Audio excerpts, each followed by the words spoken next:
Yo, what's good, B? I'm your boy Vito Blaze, and it's time for me to report on God, son. It's your boy Vance Michel, man, aka Vito Blaze, yo. Gotta report on God, cause I just got the funny papers, man, and them shits was a bitch to get, yo, for real, son. But the only reason, because, yo, it looks like these shits is filled with important things, and man, people was after me to get these, but I'm here to bring it to you live and exclusive. Well, not really live.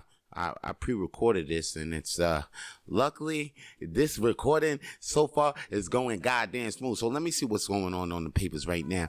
Right now I see that Dave Chappelle made the news again.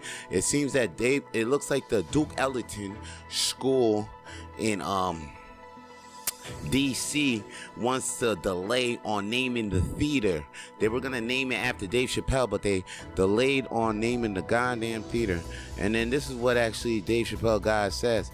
It says Dave is an artist, an activist, and applauds the school for actually taking time to create the development that and thinks and supports the school in any effort to open any discussion versus cancellation. So actually there's actually a Dave Chappelle representative, his agent, he actually says they're actually going for it because they want to delay naming the theater after, you know, the special, the closer, and that's raising you know, some discussions amongst the community. So, you know, the agent's like, yo, you know what, go ahead. Dave Chappelle's like, go ahead, talk that out. And it's better than canceling me. And other black comedy news, you know, and there was a tragedy that happened at Travis Scott's concert and Astroworld. Like 8 people died in the crowd, but you know, Cat Williams actually, you know, he took notice of that. So when somebody actually fainted during his live comedy show, he actually paused the show and actually says this. He actually paused the show, and when an audience member faints and passes out, Count Williams is like, I'm sorry, I won't move on, but that shit ain't gonna happen. That shit that happened at Astroworld, man, that ain't me. We can't continue until we know this motherfucker good, you know? And I actually agree with Cat Williams on that note. And onwards, comedy news, it looks like there's some comedians beefing out there for real. Like Tim Dillon and Michael Che are throwing jabs on Twitter and Instagram because, you know, Tim Dillon actually was trying to say Saturday Night Live's writing has been pretty lazy lately, and Michael Che was like, Tim Dillon, really? And they've been going back and forth on the Twitter and on the Instagram. I'm all about positivity, so I'm not gonna even read each tweet and Instagram post that they put on each other. But if you follow these two, then, you know, you should probably see the jabs that they threw at each other. At the end of the day, Michael Che was like, hey, he respects Tim Dillon and says whatever it is what it is, but at the end of the day, it looks like Michael Che doesn't even care what Tim Dillon says, because Michael Che got a new special out, people, on Netflix. It's called Shame the Devil. I seen the special, you know, and I'm a big fan. I actually like Michael Che Matters, one of my favorite comedy special, but I feel like the Shame the Devil, it is pretty good too, but I feel like he was pretty lazy on it. Maybe it's because the pandemic, you know. I think it's just like, it's one of those rush Netflix. I feel like Netflix was like, yo, here's this money. Michael Che was like, wow, I don't even have that much material. He felt like it, but I feel like he couldn't resist the Netflix money that they were throwing at him. So I'm not all that mad at you, Michael Che, for this special at all. It's not, and you already know what it is with it be, because it is what it is. You know what I'm saying? But the Shame the Devil, I'll give it maybe a 3 out of 5. It's I give it an I. I don't know what on the funny papers. What do we do? How much that gets? Oh yeah, that gets 3 Dennis the Menaces. So 3 Dennis the Menaces for the Shame on the Devil. That's out on Netflix with Michael Che. In future comedy news though, look out for Jim Gaffigan's new special comedy Monster. It's about to drop December 21. And you know what else to look out for? You look out for that Chippendale reboot. No way, it's not a reboot. It is a reboot. It's not a remake. It's a reboot. Yeah, it's a reboot. Because they say, nah, this ain't no remake. It's a reboot. It looks like Chippendale's older or something like that. Or it looks like they're about to go to a new direction. I'm excited about it because I like Chippendale. Those two chipmunks, I actually like all the chipmunks. Alvin and Chipmunks, Chippendale. Like, if I was about to make my own cartoon, like, real soon, and it's about to be a chipmunk. So, like, picture my face as a chipmunk. That's about to be the next cartoon that I'm working on. It's going to be on Blackflix. Anyway, Jon Mulany and Adam Sandler is going to be the voice of the new Chippendale reboot that's going to be on Disney+. So look out for that.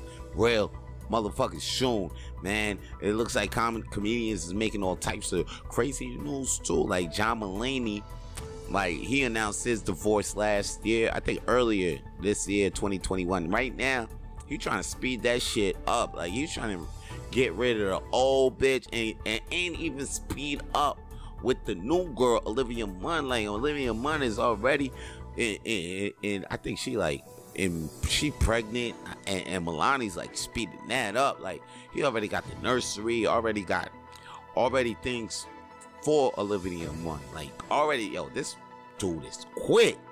That's the dude news on. Like, he's fast to move the old bitch out and move the new bitch in quick. It's yeah.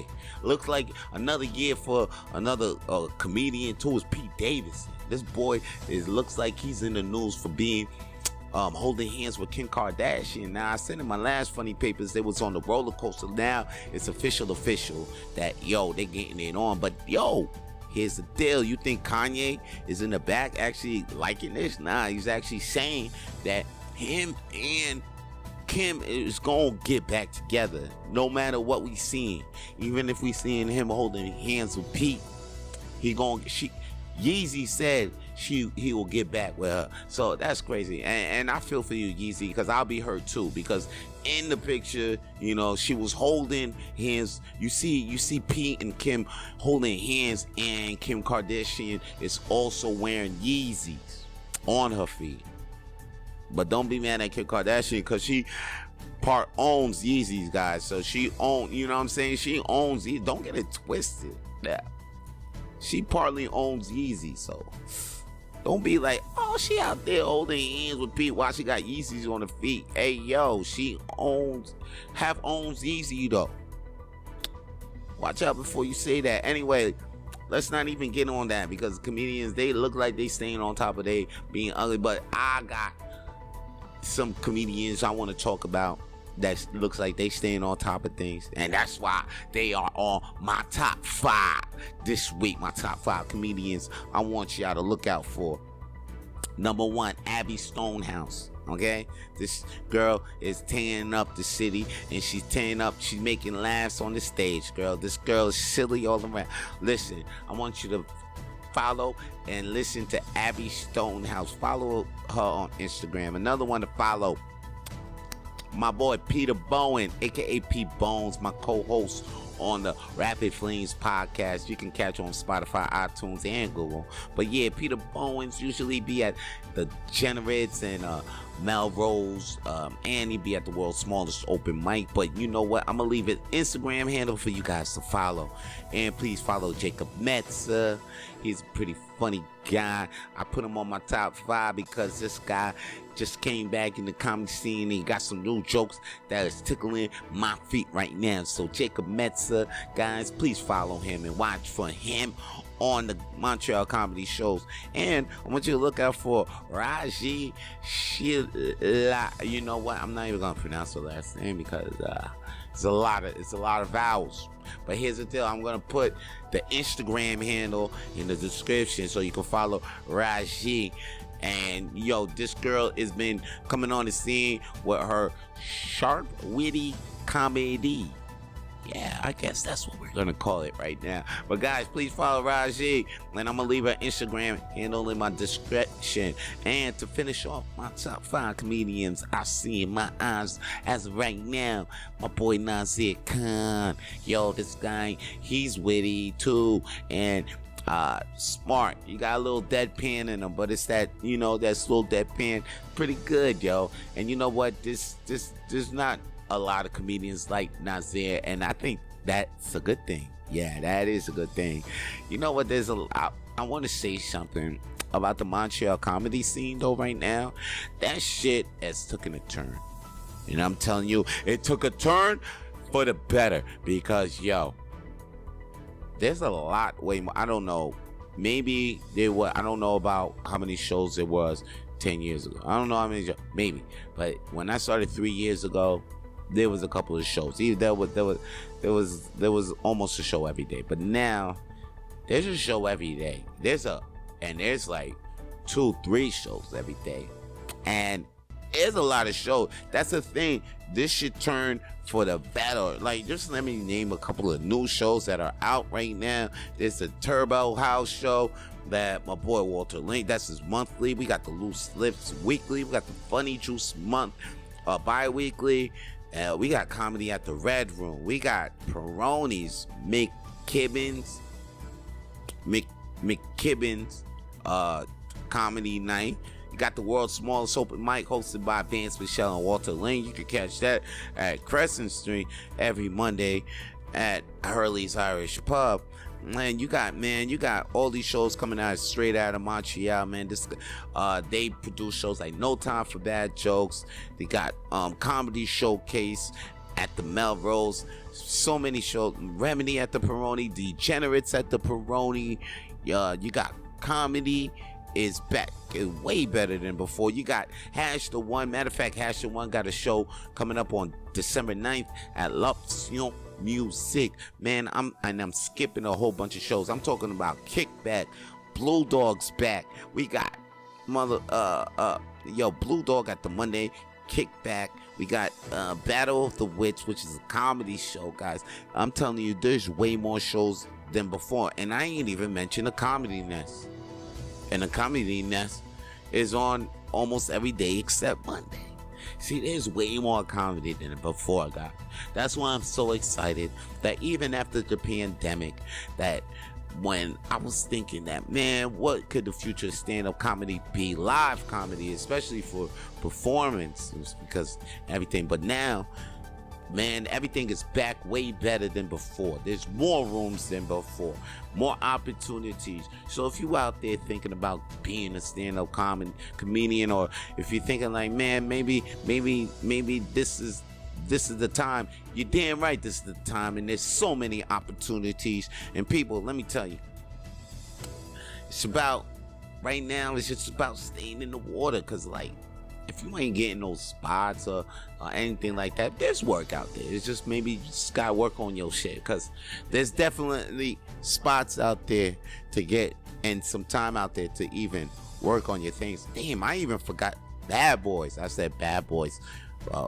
Funny with Attitude. There's so many shows that came out off that. So, like, if you inside thinking like, there's not enough opportunities, you're lying. There's a whole bunch. There's way more better than before.